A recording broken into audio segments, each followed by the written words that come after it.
مالك يوم الدين إياك نعبد وإياك نستعين اهدنا الصراط المستقيم صراط الذين أنعمت عليهم غير المغضوب عليهم ولا الضالين بسم الله الرحمن الرحيم قل هو الله أحد الله الصمد لم يلد ولم يولد ولم يكن له كفوا أحد بسم الله الرحمن الرحيم قل هو الله أحد الله الصمد لم يلد ولم يولد ولم يكن له كفوا أحد كذلك الله ربنا الكريم صلوات اللهم صل على محمد وآل محمد.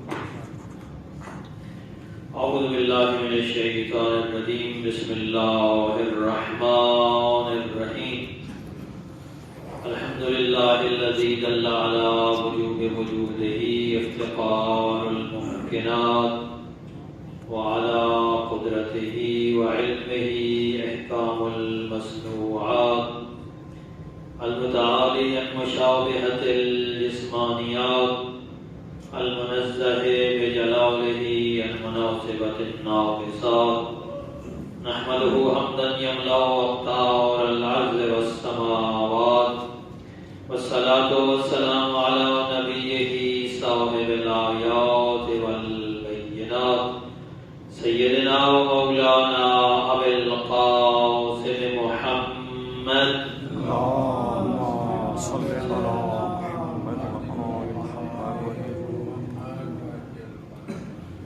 وعلى آله الهادين من الشبه والضلالات الذين أذهب الله عنهم الرجس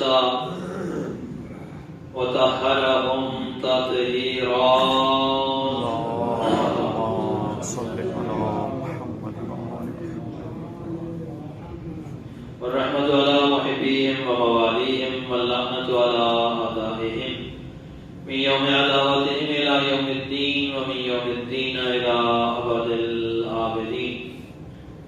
أما بعد فقد قال الله تعالى في كتابه المجيد بسم الله الرحمن الرحيم وقضينا إلى بني إسرائيل في الكتاب لتفسدن في الأرض مرتين ولتعلن علوا كبيرا. صلوات پڑھیں. اللهم صل على محمد وآل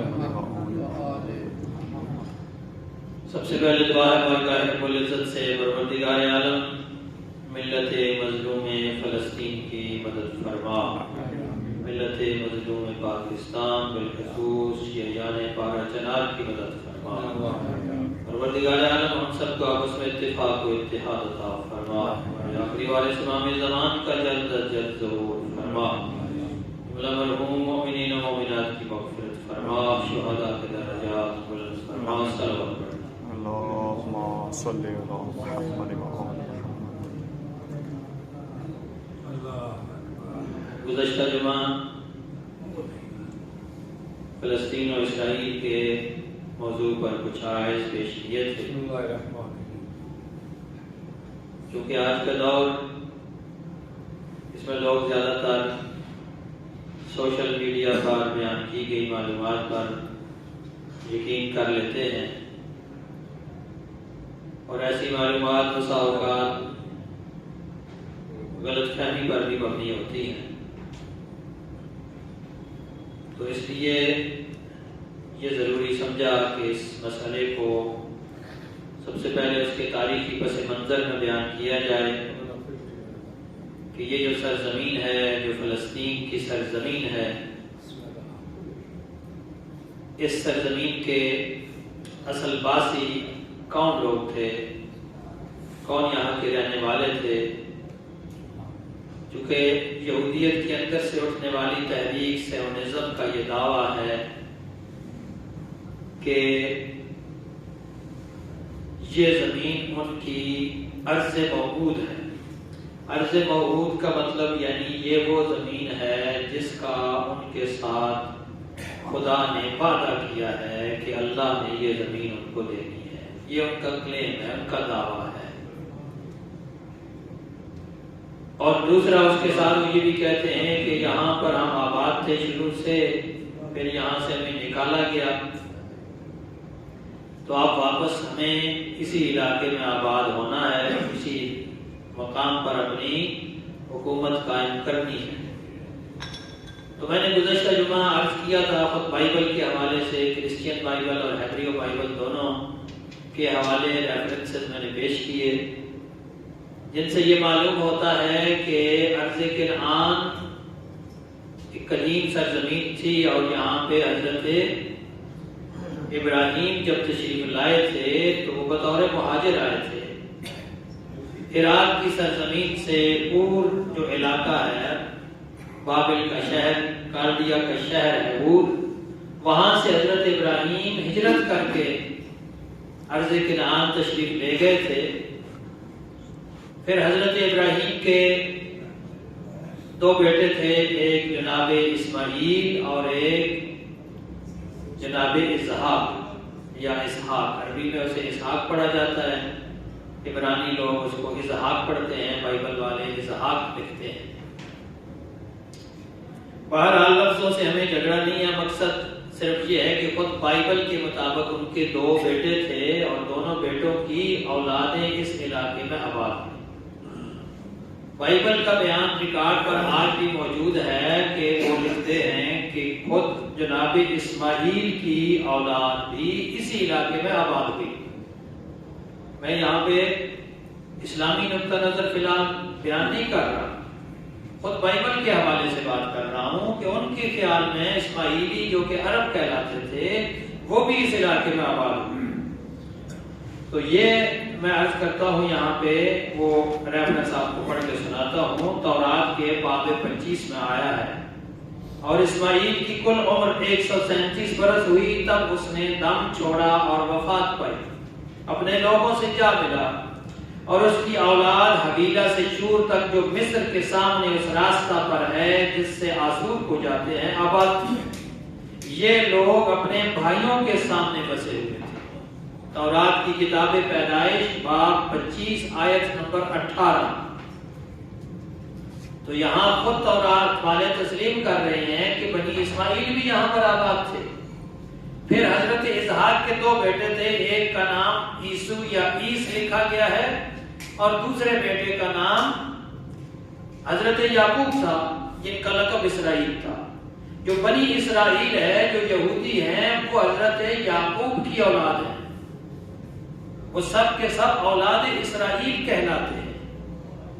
نہ تو وہ عیس کی اولاد ہے، عیسو کی اولاد ہے، نہ ہی جناب اسماعیل کی اولاد ہے، صرف بنی اسرائیل وہ ہے جو جناب یعقوب کی اولاد ہے۔ اب صورتحال یہ ہے کہ خود بائبل کا بیان یہ ہے کہ جناب اسماعیل کی اولاد بھی وہاں آباد تھی، اور اس کے ساتھ ساتھ حضرت یعقوب کے جو بھائی تھے عیس یا عیسو، بائبل میں عیسو لکھا ہے اور ہماری اسلامی کتب میں عیس نام لکھا ہے، اور جو بھی ہو لفظوں سے باس نہیں ہے، ان کی اولاد جو ادومی کہلاتے ہیں، بائبل میں ادومی کے نام سے ان کا تذکرہ موجود ہے۔ یہ لوگ بھی وہاں پر آباد تھے، اسی علاقے میں آباد تھے، بائبل کا اپنا جو ہے وہ بیان ہے۔ اور حضرت یعقوب چونکہ بعد میں جب حضرت یوسف وہاں پہ مصر کے وزیر بنے، عزیز مصر بنے، تو اس کے بعد حضرت یعقوب اور ان کے بیٹے بھی وہاں پہ چلے گئے، جیسا کہ میں گزشتہ جمعہ بیان کر چکا ہوں کہ یہ صرف 70 افراد تھے جب وہاں سے گئے تھے، اور یہ زمین بہرحال آباد زمین تھی، یہ اس سے پہلے سے آباد تھی۔ اس میں کیا ہے وہ قدیم ادوار میں اس کو ارض کنعان کہا جاتا تھا، اور یہاں پہ کنعانی عرب رہتے تھے۔ اس کے علاوہ کنعانی عربوں کے علاوہ میڈیٹرینین سی کے اندر ایک جزیرہ کریٹ کہہ رہے ہیں، چند کا مجموعہ ہے۔ کریٹ ایک بہت بڑی سویلائزیشن تھی اپنے زمانے میں، جب یہ تباہ ہوا ہے تو وہاں سے کچھ قبائل ہجرت کر کے یہاں آباد ہوئے ہیں، انہیں فلسطینی قبائل کہا جاتا ہے۔ یہ بنی اسرائیل سے پہلے وہاں پہ آ کے آباد ہوئے ہیں، 1200 سال پہلے کی بات ہے، 1200 سال BCE بیفور کامن ایرا میں یہ لوگ وہاں پہ آ کے آباد ہوئے ہیں، فلسطینی قبائل کہا جاتا تھا، اور انہی کے نام پر اس زمین کا نام فلسطین بنا ہے، کیونکہ یہ قبائل بڑی تعداد میں تھی، اور یہ غزہ سے یافا تک کے علاقے میں، سارے علاقے میں آباد تھے، اور اس علاقے میں آباد آ کر ہوئے تھے۔ اس کے علاوہ جیسا کہ میں نے گزشتہ جمعہ ریفرنس پڑھ کے آپ کو سنائے ہیں کہ یہاں پہ فلسطینی قبائل کے علاوہ جو جیبوسائٹ تھے، یبوسی قبائل، وہ بھی وہاں پہ آباد تھے، ادومی وہاں پہ آباد تھے، اور یہ فلسطینی آباد تھے، اسماعیل کی حوالے سے کنعانی عرب وہاں پر آباد تھے، تو بہت سارے لوگ آباد تھے۔ تو پھر یہ کہاں سے آ گیا کہ اب وہ ساری زمین کے مالک بن بیٹھے ہیں، اور اس زمین پر کیسے مالک بنے ہیں وہ میں آگے چل کر ساری ہسٹری بنوں گا۔ عہد جدید کی 20ویں صدی میں جو کچھ ہوا اور جو کھیل کھیلا گیا وہ بھی ساری میں تاریخ بیان کروں گا، لیکن میں یہ چاہ رہا ہوں کہ سارا پہلے اس کا تاریخی پس منظر سامنے آ جائے کہ کیسے اس سارے علاقے میں یہ لوگ جو آباد تھے۔ یاد رکھیے کہ عرض کنعان بڑی قدیم سویلائزیشن ہے۔ انسانی تہذیبوں میں جو قدیم ترین تہذیبیں ہیں وہ یا مصر کی تہذیبیں ہیں، یا عرض کنعان کی ہیں، یا میسوپوٹیمیا کی ہیں جو موجودہ جس کو اس زمانے میں عراق کہا جاتا ہے، یا وہ تہذیب ہے کہ جو موجودہ پاکستان کے علاقے میں جس کو سبتا سندھو کسی زمانے میں کہا جاتا تھا۔ یہ 7 دریاؤں کی سرزمین تھی، 5 بعد میں بنے، وہ 2 دریا جو ہے جب خشک ہو گئے تو 5 رہ گئے، تو یہ بہت بعد کی بات ہے کہ یہاں پہ 5 دریا بنے اور پنجاب یعنی 5 دریاؤں کی سرزمین بنی۔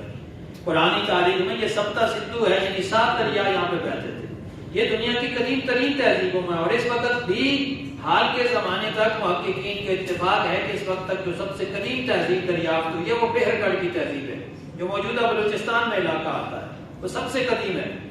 تو بہرحال یہ تہذیبیں آپس میں بھی ان کے کنیکشنز تھے، رابطے تھے، اور اسی طرح بابل کی، کالڈیا کی تہذیبیں جس کو میسوپوٹیمیا کی سویلائزیشن کہا جاتا ہے، وہ بھی قدیم زمانے سے آباد تھی عرض کنعان کی۔ اور ایک بات اور عرض کرتا چلوں، اسی عرض کنعان پہ وہ تہذیب ہے فینیکیا یا فنیشیا کی تہذیب ہے کہ جہاں سے دنیا کے قدیم ترین الفابیٹ دریافت ہوئے ہیں، یعنی سب سے پہلے الف با کی شکل میں لکھنا انسان نے اسی سرزمین پر سیکھا تھا، اور یہ بہت پرانے زمانے سے، آج سے 7-8 ہزار یا 10,000 سال پہلے کی بات ہے۔ اس زمانے میں بھی یہاں پر لوگ آباد تھے، بنی اسرائیل تو تب تھے ہی نہیں، 8,000 سال پہلے بنی اسرائیل کہاں سے آئے؟ بنی اسرائیل کی جو تاریخ تھی 3,000 سال 3,500 سال پہلے شروع ہو رہی ہے، اس سے پہلے تو وہ تھے ہی نہیں۔ تو یہاں پر قدیم سویلائزیشن اس سے پہلے بہرحال موجود تھی۔ تو فلسطین جو ہے، البتہ یاد رکھیں کہ اس کا جغرافیہ بھی عرض کرتا چلوں، اس کی شمال موجودہ جو یہ عرض کنعان خیر قدیم ہے، اس میں لبنان بھی شامل ہے، اس میں اردن بھی شامل ہے، اس میں سیریا بھی شامل ہے، شام، اور یہ چھوٹے چھوٹے جو ممالک بعد میں تقسیم ہوئے فرسٹ ورلڈ وار کے بعد، یہ کیسے تقسیم ہوئی، کیسے پارٹیشن ہوئی، اس کے پیچھے کیا سامراجی مقاصد تھے وہ بھی عرض کروں گا۔ تو یہ جب تقسیم ہو گئی تو اس کے بعد جو ہے اس علاقے میں ابھی جو موجودہ صورتحال ہے اس میں لبنان اس کے شمال میں ہے، مشرق میں اردن ہے، اور سیریا، یہ دونوں ممالک اس کے مشرق میں ہیں، جنوب میں صحرائے سینا ہے جو مصر کا حصہ ہے، اور مغرب میں میڈیٹرینین سی ہے جس کو بحیرہ روم لکھا جاتا ہے اردو میں۔ یہ وہ سارا علاقہ ہے تاریخی لحاظ سے۔ باقی اس کے تورات کے مطابق جو صورتحال تھی وہ میں عرض کر چکا ہوں۔ فلسطین کی آبادی کے حوالے سے بھی میں عرض کروں گا۔ پہلے میں وہ یاد دہانی کرا دوں کہ میں نے گزشتہ جمعہ یہ عرض کیا تھا کہ بنی اسرائیل جب یہاں سے واپس جہاں سے مصر گئے تھے تو صرف 70 افراد تھے، اور جب یہ واپس آئے ہیں تو خود بائبل کے بیان کے مطابق 6 لاکھ افراد تھے، اور اس وقت آگے انہوں نے اس سرزمین پہ قبضہ کرنا شروع کیا، اور آہستہ آہستہ یہ اس علاقے پہ قابض ہوئے ہیں، اور قابض ہونے کے بعد یہاں انہوں نے اپنی حکومت بنائی ہے، اور حکومت بنانے کے بعد ان کی حکومتیں 2 مرتبہ تباہ ہوئی ہیں، جس کا ذکر قرآن کی اس آیت میں ہے جو میں نے شروع میں پڑھی ہے اور پچھلے جمعہ میں اس کی تشریح کر چکا ہوں۔ ایک دفعہ 586 BCE میں تباہ ہوئی ہے، بابل کے بادشاہ نبوکدنصر نے ان کو تباہ کیا تھا، اور دوسری دفعہ 70 CE میں تباہ ہوئی ہے، 70 عیسوی میں تباہ ہوئی ہے۔ یہ پوری مملکت بھی ختم ہوئی ہے، اور اس کا ہیکل جو تھا وہ بھی سارا تباہ ہو گیا۔ اچھا، جب یہ سلطنت تباہ ہوئی ہے دونوں بار، تو بنی اسرائیل کو قیدی بنا کے وہاں سے لے آیا گیا۔ پہلی بار جب نبوکدنصر نے سلطنت کو تباہ کیا تو وہ بنی اسرائیل کی بہت بڑی تعداد کو قیدی بنا کر لے آیا اور ان کو یہاں پہ آباد کیا، عراق کے اندر، بابل کے اندر۔ اور چونکہ بعد میں یہاں پہ جب ایران کے بادشاہ سائرس نے اس کو فتح کیا تھا تو فتح کرنے کے بعد اس نے یہودیوں سے بڑا نرمی سلوک، اچھا سلوک کیا تھا، ان کو وہاں پہ واپس بھی آباد نہیں کیا تھا، ان کا ہیکل بھی دوبارہ بنوایا، اور اس کے نرم سلوک سے، اچھے سلوک سے متاثر ہو کر یہودیوں کی ایک اچھی خاصی تعداد فارس میں آباد ہو گئی تھی۔ آج آپ نے سنا ہوگا تکفیری پروپیگنڈا کرتے ہیں جی دنیا میں اسرائیل کے بعد سب سے بڑی آبادی کیا ہے، وہ ایران میں ہے یہودیوں کی، یہ پروپیگنڈا ہے۔ پہلی بات تو یہ عرض کر دوں کہ یہودیوں کی سب سے بڑی تعداد جو ہے وہ امریکہ میں ہے، اسرائیل سے بھی زیادہ امریکہ میں یہودی بستے ہیں۔ ہاں ایران میں یہودی آئے ہیں، کب آئے ہیں وہ میں نے ہسٹری عرض کر دی ہے کہ وہ سائرس نے جب ان کے اوپر رحم کھا کر ان کو آزادی دلوائی تھی تو اس کے اچھے سلوک سے متاثر ہو کر یہ اس علاقے میں آباد ہوئے تھے۔ اس کے بعد دوسری بار جب ان کی حکومت تباہ کی گئی 70 عیسوی میں، تو اس کے بعد بھی یہ دنیا میں مختلف علاقوں میں بکھر گئے، کوئی آذربائیجان میں، کوئی ترکی کے علاقوں میں، یورپ کے علاقوں میں، یونان، روم، یورپ کے مختلف علاقوں میں، افریقہ میں، مختلف علاقوں میں یہ یہودی بکھر گئے تھے۔ 19ویں صدی تک یہ یہودی وہاں پہ بکھرے رہے، ان کی قلیل تعداد وہاں پہ اسرائیل میں یا فلسطین میں آباد رہی، جو موجودہ جس کو یہ لوگ کہتے ہیں نا کہ اسرائیل، اس میں ایک قلیل تعداد ان کی آباد تھی، زیادہ تعداد ان کی کیا تھی؟ مختلف علاقوں میں آباد۔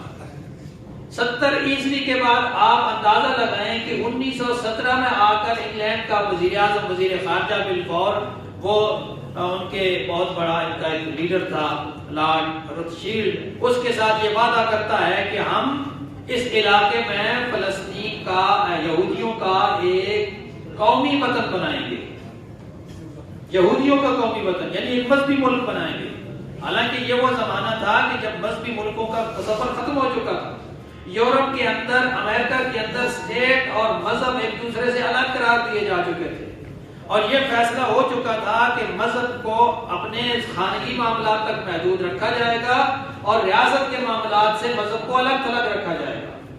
مذہب کو حکومت سے بالکل دیس نکالا دیا جا چکا تھا، لیکن پھر ان کے مفادات نے ان کو اس بات پر اکسایا کہ وہ یہاں پہ یہودیوں کو آباد کریں، اور اس وقت جب فرسٹ ورلڈ وار کا دورانیہ چل رہا تھا تو چونکہ ترکی، جرمنی، اٹلی، جاپان یہ لوگ ایک طرف اتحادی تھے اور دوسری طرف برطانیہ، فرانس اور یہ ممالک تھے جو اس کے مقابلے پر تھے، ان لوگوں کی آپس میں جنگ ہوئی تھی، پہلی جنگ عظیم۔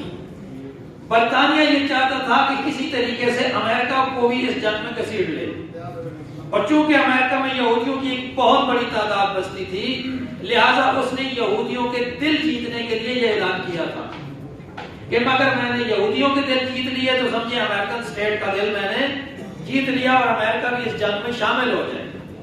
اور دوسرا اس کا مقصد یہ تھا کہ یہاں پر میں اگر خود ان کو آباد کروں گا، یعنی حکومت برطانیہ ان کو آباد کرے گی، تو اس کی صورت میں یہودیوں کے ہمارے ساتھ روابط اچھے رہیں گے اور یہ ہمارے مفاد میں کام کریں گے، جس کا فائدہ یہ ہوگا کہ یہاں پر فرانس کو ایک پاؤں بھی جمنے نہیں دیے جائیں گے۔ حالانکہ فرانس برطانیہ کے اتحادی تھا، لیکن ان کے اتحاد بھی ایسے ہی ہوتے ہیں، ظاہری جنگی اتحاد ہوتے ہیں، اندر سے یہ ایک دوسرے کے پھر بھی دشمن رہتے ہیں۔ وہ یہ چاہتا تھا کہ اس علاقے کو فرانس کا جو ہے وہ وہاں پہ ہولڈ نہ ہونے دے۔ بعد میں انہوں نے تقسیم بھی کیا، سیریا فرانس کو مل گیا، لبنان فرانس کو مل گیا، اور یہ علاقہ برطانیہ نے لے لیا۔ یہ تاریخ خیر آگے چل کر بھی انشاءاللہ مزید آئے گی۔ یہاں میں عرض یہ کرنا چاہتا ہوں کہ جب فلسطین کی پارٹیشن ہوئی 1948 میں، اس پارٹیشن سے پہلے وہاں پہ عربوں کی آبادی کتنی تھی اور یہودیوں کی آبادی کتنی تھی، یہ آپ کے علم ہونا چاہیے، کیونکہ بذا اوقات سوشل میڈیا کے اوپر آپ پڑھتے ہیں جی یہ عربوں نے یہاں پہ زمینیں بیچی تھیں اور یہ یہودی تب آباد ہوئے تھے۔ میں سارا ڈیٹا آپ کے سامنے رکھوں گا تاکہ بات واضح ہو جائے کہ کتنی زمینیں بیچی گئیں اور بیچنے کے علاوہ کیا کچھ ہوا۔ سب سے پہلے تو یہ دیکھیے کہ جب پارٹیشن ہوئی ہے تو پارٹیشن کے وقت وہاں پہ ٹوٹل جو آبادی تھی اس خطے کی، جو جس کو اب فلسطین اور اسرائیل کہا جا رہا ہے، مجموعی طور پر ان کی آبادی 19,48,000۔ یہ جو فکر صاحب کر رہا ہوں اس کا ریفرنس ہے ایک فلسطینی رائٹر ہیں جو فلسطینی جدوجہد میں بھرپور شریک رہے ہیں اور اسرائیل کے قید میں بھی رہے ہیں۔ انہوں نے مختلف اس حوالے سے کتابیں لکھی ہیں. ان کی کتاب ہے القضیۃ الفلسطینیہ، یہ 1955 میں لکھی گئی ہے. اس کا انگلش میں، فارسی میں اور اردو میں بھی ترجمہ غالباً ہو چکا ہے. بہت اچھی کتاب ہے اس موضوع کو سمجھنے کے لیے، فلسطین کے موضوع کو سمجھنے کے لیے بڑی ڈیٹیل سے انہوں نے اس کا لکھا. یہ ان کے حوالے سے میں عرض کر رہا ہوں، اس کتاب کے حوالے سے القضیۃ الفلسطینیہ. اس کا رائٹر ہے اکرم زعیتر. اکرم زعیتر لکھتے ہیں کہ اس وقت مکمل جو آبادی تھی وہ 19,48,000 جس میں سے عرب آبادی 13,19,000 اور یہودی آبادی 6,29,000. اب آپ یہاں سے اندازہ لگا لیں کہ یہودی آدھے سے بھی کم ہے. 13,19,000 عرب آبادی تھی جس میں مسلمان بھی شامل تھے، کرسچینز بھی شامل تھے، اور جو خالص یہودی آبادی تھی وہ صرف 6 لاکھ تھی. اب ستم یہ ہے کہ جو 6 لاکھ تھے جو ملک ان کو دیا گیا وہ کتنا، میں وہ رقم بھی عرض کرتا ہوں. جو 6 لاکھ تھے ان کو زمین کا زیادہ حصہ دے دیا گیا، اور جو 13 لاکھ تھے ان کو زمین کا چھوٹا سا ٹکڑا دیا گیا، جس کے نتیجے میں تاریخ کی ایک بہت بڑی دوسری بڑی ہجرت کہہ رہے ہیں. سب سے بڑی تاریخ کی ہجرت تو پاکستان اور ہندوستان کی پارٹیشن کے وقت ہوئی تھی. دوسری بڑی ہجرت ہم اسے کہہ سکتے ہیں کہ یہاں سے صرف اس وقت جب اسرائیل نے اپنے قیام کا اعلان کیا تھا اس وقت ان 13 لاکھ میں سے 8 لاکھ فلسطینی بے گھر ہو گئے تھے. 8 لاکھ فلسطینی بے گھر ہوئے تھے. اب آپ سوچئے 8 لاکھ فلسطینی بے گھر ہوئے ہیں، اور یہ بے گھر ہونے کی اصطلاح کیا ہے؟ بے گھر وہ نہیں ہوتا کہ جو اپنی زمین بیچ کر چلا جائے. بے گھر وہ ہوتا ہے جس کو گھر سے نکالا جاتا ہے یا وہ گھر چھوڑنے میں مجبور ہو جاتا ہے. مجبور بھی تو ہو سکتا ہے نا انسان، ضروری نہیں. جب حالات دیکھتے ہیں کہ جناب یہاں پہ سارا اسرائیل کا قبضہ ہوتا چلا جا رہا ہے تو ہو سکتا ہے کہ انسان مجبور ہو کر چھوڑ جائے. تو یہ جو فکر ہیں یہ میں عرض کر رہا ہوں، یونائٹڈ نیشنز کا ایک ذیلی ادارہ ہے UNRWA، یہ اس کا مخفف ہے، the United Nations Relief and Works Agency for Palestinian Refugees.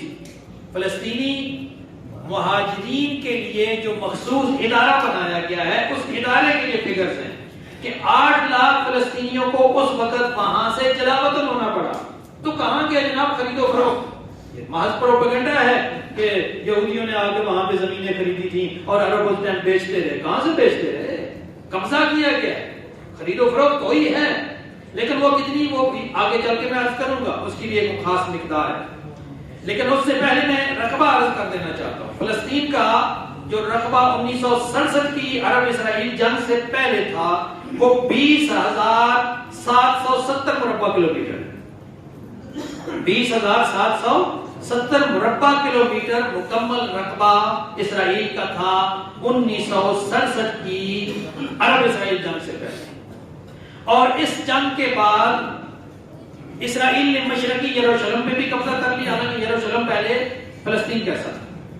گولان کی پہاڑیوں میں بھی قبضہ کر لیا جو کہ سیریا کا حصہ تھا. ان سب کو ملا کر اس وقت اسرائیل کی حکومت یا اسرائیل کے قوانین 22,000 سے زائد مربع میل زمین پر نافذ ہے، جبکہ باقی رہ جاتا ہے فلسطینی اتھارٹی. فلسطینی اتھارٹی جس کو بعد میں اوسلو معاہدے کے تحت ایک چھوٹی سی زمین دی گئی، اس کے پاس 2 علاقے ہیں اس وقت. ایک ویسٹ بینک ہے، مغربی کنارہ اس کا دریائے اردن کے ساتھ ایک کنارہ ہے، وہاں پہ جو آبادی ہے وہ کی چونکہ زیادہ ہے وہ علاقہ ان کو دیا گیا. اور ایک غزہ کا علاقہ دیا گیا. غزہ جہاں پہ ابھی اسرائیل کی بربریت جاری ہے، اور وہ بربریت اتنی ہے کہ دنیا بھر کے باضمیر لوگ اس پہ تل ملا رہے ہیں. اقوام متحدہ نے اسپیشل اس کے لیے اجلاس بلایا ہے اور مختلف جو ہے وہ اپنے اعلامیے جاری کیے ہیں، لیکن اس کی کوئی حیثیت اس لیے نہیں ہوتی کہ جب تک امریکہ اسرائیل کے ساتھ ہے اسرائیل کو کسی کی پرواہ نہیں ہوتی. تو یہ عرض کر رہا تھا 22,000 مربع کلومیٹر سے زیادہ رقبہ اسرائیل کے پاس ہے، جبکہ فلسطینی اتھارٹی یعنی ویسٹ بینک اور غزہ کا سارا رقبہ جو ہے وہ ملا کر اس وقت صرف 6,000 مربع کلومیٹر سم تھنگ اوپر نیچے ہو سکتا ہے. اندازہ لگائیے. پہلے دوبارہ ایک دفعہ ذہن وہاں پہ لے جائیے، جب یہاں پہ پارٹیشن ہوئی، پارٹیشن کے وقت عربوں کی آبادی تھی 13 لاکھ، یہودیوں کی آبادی تھی 6 لاکھ یا اس سے کم، اور رقبہ جو دیا گیا ہے 20,000 کلومیٹر سے زائد رقبہ اسرائیل کو دے دیا گیا ہے، 6,000 مربع کلومیٹر فلسطین کو دیا گیا ہے۔ یہ کہاں کا انصاف ہے؟ میں حیران ہوں یو این کے قوانین پر، میں حیران ہوں عقلاء عالم پر کہ کیسے انہوں نے اسرائیل کو تسلیم کر لیا کہ جب وہ اتنی زیادہ زمین جو ہے وہ عربوں کی قبضہ کیے بیٹھا ہے، جن کی آبادی زیادہ تھی۔ اگر پارٹیشن کرنی ہی تھی، اگر 2 اسٹیٹس بنانے ہی تھے فرض کریں، تو اس کے لیے کم از کم زمین ان کو زیادہ دی جانی چاہیے تھی جن کی آبادی زیادہ تھی۔ اگر 13 لاکھ فلسطینی تھے، 13 لاکھ عرب تھے، تو ان کو زمین جو ہے وہ اس لحاظ سے ملنی چاہیے تھی، اسرائیل کو کم ملنی چاہیے تھی، لیکن اسرائیل نے زیادہ علاقے پر قبضہ کر لیا اور اس کا قبضہ بڑھتا چلا جا رہا ہے دن بہ دن۔ اس نے پھر انہی علاقوں میں اس نے اپنی وہاں پہ کیا ہے وہ کالونیاں بنائی ہیں، اور کالونیاں بنا کر غزہ کا بہت سارا علاقہ، ویسٹ بینک کے قریب کا بہت سارا علاقہ دوبارہ اسرائیل نے اپنے حصے میں جو ہے وہ شامل کر لیا ہے۔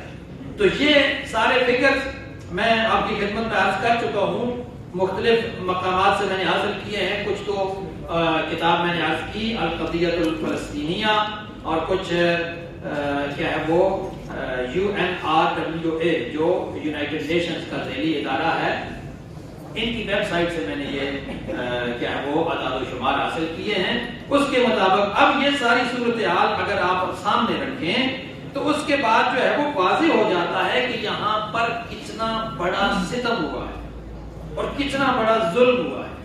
اور اس وقت بھی UNRWA کے مطابق یہ بھی آپ کو عرض کرتا چلوں، اس وقت 8 لاکھ فلسطینی جلاوطن ہوئے تھے نا، پھر اسرائیل کے مسلسل ظلم و ستم کی وجہ سے، اس کے تجاوزات کی وجہ سے مسلسل مزید فلسطینی جلاوطن ہوتے رہے ہیں۔ اور اس وقت پچھلے جمعے میں نے بتایا تھا ایک فلسطینی جرنلسٹ کے حوالے سے، اس کا تو دعویٰ تھا کہ 1 کروڑ فلسطینی جلاوطن ہے، لیکن UNRWA کے جو آفیشل اعداد و شمار ہیں، آفیشل فگر ہیں، اس کے مطابق بھی 51 لاکھ فلسطینی بے گھر ہیں۔ 51 لاکھ فلسطینی اپنے گھروں سے آوارہ ہیں، جلا وطن ہیں، دنیا کے مختلف علاقوں میں آباد ہیں۔ ان کی ایک بڑی تعداد غزہ کے اندر بھی آباد تھی، ویسٹ بینک کے اندر بھی آ گئے تھے، کچھ اردن میں چلے گئے، لبنان میں چلے گئے، یورپ کے اندر چلے گئے، ایران میں آ گئے، پاکستان میں بھی اس کا کچھ حصہ جو ہے نا کچھ لوگ وہ آئے جنہوں نے یہاں پہ بنا لی۔ یہ مختلف علاقوں میں ان لوگوں نے بنا لی۔ 51 لاکھ معمولی تعداد نہیں ہے۔ تو کیا آپ سمجھتے ہیں کہ ان 51 لاکھ لوگوں کو واپس اپنے گھر پہنچائے بغیر یہ مسئلہ حل ہو جائے گا؟ یہ ممکن نہیں ہے اس وقت تک یہ مسئلہ حل ہو جب تک یہ سارے لوگ جو جلاوطن ہیں وہ اپنے گھر واپس چلے نہ جائیں، ورنہ یہ مسئلہ جو کا تو رہے گا، یہی صورتحال باقی رہے گی۔ اتنی بڑی تعداد، یہ معمولی تعداد نہیں ہے، اور اس کے باوجود یہ اتنا بڑا ستم ہے کہ یہاں پہ صلوات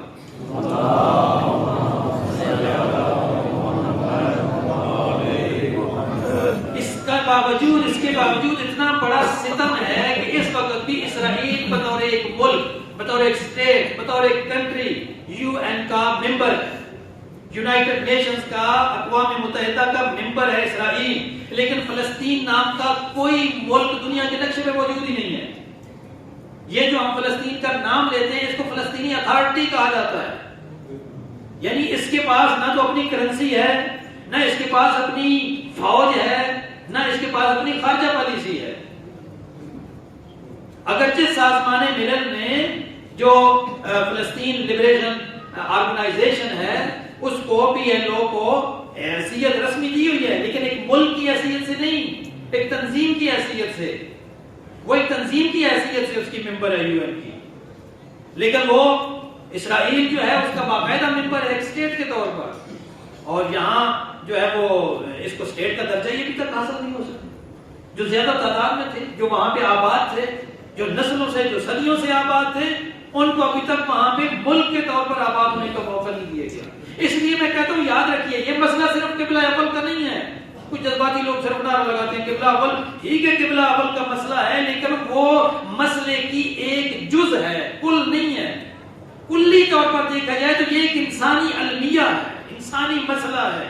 فلسطین کا مسئلہ انسانی ضمیر کے اوپر ایک داغ ہے کہ اتنی بڑی تعداد میں علماء عالم موجود ہیں. انسانیت یوں تو دعویٰ کر رہی ہے کہ آج ہم جمہوری اصولوں تک پہنچ چکے ہیں, آج ہم آزادی کے ان اصولوں تک پہنچ چکے ہیں جن اصولوں تک ماضی کا کوئی انسان نہیں پہنچ سکا. ماضی کی کوئی تہذیب ان اصولوں کو دریافت نہیں کر سکی جس تہذیب کو, جن اصولوں کو یہ آج کی تہذیب کہتی ہے کہ ہم نے دریافت کر لیا. لیکن اس کے باوجود فلسطین کے مسلمانوں کو آج تک وہاں پہ ایک ملک کی حیثیت سے, ایک اسٹیٹ کی حیثیت سے وہاں پر رہنے کا حق نہیں دیا جا رہا, اور فلسطین کے لوگ جو ہیں وہ دربدر ہیں. یہ آج کے انسانی ضمیر کے اوپر ایک سوالیہ نشان ہے. یہ آج کے دور میں ایک بہت بڑا انسانی المیہ ہے. یہ سمجھنے کی ایک کوشش کریں, یہ صرف ایک مذہبی مسئلہ نہیں ہے, یہ انسانی مسئلہ ہے. اس کو سمجھنا چاہیے. اور آخر میں یہ عرض کرتا چلوں کہ ایک بار پھر پاکستان کے حالات خراب کرنے کی کوشش کی جا رہی ہے. پاکستان کے اندر جب بھی اسٹیٹ کو ضرورت پڑتی ہے نا, تو سب سے زیادہ ستم ٹوٹتا ہے تو وہ مذہب حق کے پیروکاروں پر ٹوٹتا ہے. کبھی ہزارہ شیعہ کی جینوسائیڈ شروع ہو جاتی ہے, ان کی نسل کشی ہوتی ہے, اور کبھی پارا چنار کے لوگوں کی, کبھی مختلف علاقوں میں, امام بارگاہوں میں, مساجد میں دھماکے کر کے. ابھی پارا چنار کے اندر ایک بار پھر جو ہے وہ شیعہ نسل کشی کی لہر شروع ہو چکی ہے. ہم حکومت کو متوجہ کرنا چاہتے ہیں کہ حکومت کا یہ کام ہے, ریاست کا یہ کام ہے کہ وہ ابھی بھی ہوش کے ناخن لے اور وہاں کے حالات کو کنٹرول کرنے کی کوشش کرے. اگر وہاں کے حالات اسی طرح باقی رہے تو یہ پاکستان کے امن کے حق میں اچھا نہیں ہوگا. خداوند متعال سے یہ دعا ہے کہ پروردگار عالم فلسطین کے مظلوم مسلمانوں کی مدد فرما, پارا چنار کے مظلوم مسلمانوں کی مدد فرما. اللہ